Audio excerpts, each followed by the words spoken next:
لیکن بعض چیزیں ایسی ہیں کہ جن کی طرف ہماری توجہ ہی نہیں، اس کو ہم ناجائز اور حرام سمجھتے ہی نہیں، اور اس میں اچھے خاصے دیندار، نماز پڑھنے والے، تہجد گزار، صف اول کے پابند وہ لوگ بھی داخل ہیں کہ اس پہلو کی طرف ان کی نگاہ ہی نہیں جاتی کہ ہم کس طرح اپنے رزق میں حلال کے ساتھ ہم حرام کی آمیزش کر رہے ہیں۔ عام طور سے لوگ سمجھتے ہیں بھئی ہم تو مزدوری کرتے ہیں، محنت کرتے ہیں، کماتے ہیں، کھاتے ہیں اور نمازیں بھی پڑھتے ہیں، روزے بھی رکھتے ہیں، یہ سارے کام کر رہے ہیں، لیکن ان کو پتہ نہیں ہے کہ خود ان کی زندگی میں بعض ایسی چیزیں شامل ہو گئی ہیں جس کی وجہ سے ان کا لقمہ حرام میں ملا ہوا۔ اس کی ایک مثال میں یہ دیتا ہوں کہ شریعت نے میراث کے احکام قرآن کریم میں تفصیل کے ساتھ نازل اور یہ فرمایا کہ جب کسی کا انتقال ہو تو اس وقت میں سب سے پہلا کام یہ ہونا چاہیے کہ اس کا جو ترکہ ہے،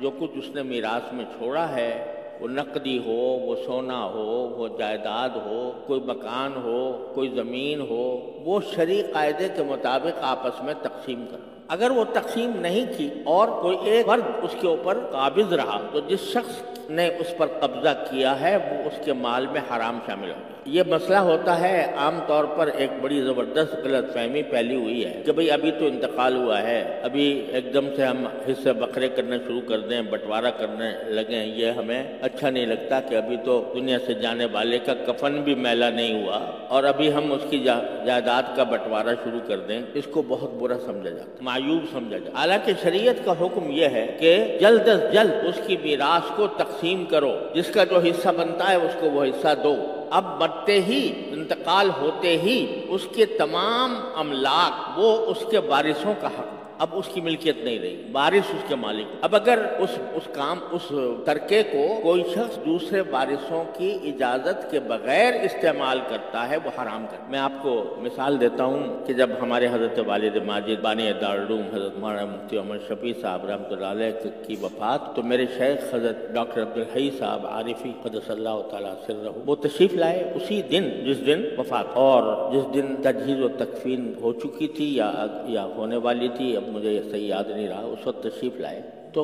طبیعت پر بہت زیادہ تھکاوٹ تھی۔ ایک تو صدمے کا اثر تھا، حضرت کو میرے والد ماجد رحمۃ اللہ علیہ سے بہت زیادہ محبت، صدمے کا اثر بھی تھا اور کچھ تھکن بھی تھی، تو کمزوری محسوس ہوئی۔ تو ہم نے حضرت والد صاحب رحمۃ اللہ علیہ کے سرہانے ایک خمیرہ رکھا رہتا تھا، خمیرہ جو ذرا تقویت کے لیے ہوتا ہے، تو ہم وہ لے آئے کہ حضرت یہ تھوڑا سا خمیرہ تناول فرما لیں تاکہ آپ کی کمزوری دور ہو جائے۔ تو حضرت نے فرمایا بھائی یہ تم کیسے لے آئے، یہ تو اب ترکہ ہو، یہ تو میراث کا حصہ ہو اور یہ اس میں میراث وارثوں کا حق بنے، تم نے کیسے اس کے اوپر تصرف کیا کہ مجھے لا کر دے دی؟ ہم نے عرض کیا کہ الحمدللہ سارے ورثاء موجود ہیں، بالغ ہیں، عاقل ہیں اور سب اپنی مرضی سے، اپنی خوشی سے یہ آپ کی خدمت میں پیش کر رہے ہیں، اس لیے آپ اس میں تعامل نہ فرمائیں۔ لیکن انہوں نے توجہ یہ دلائی کہ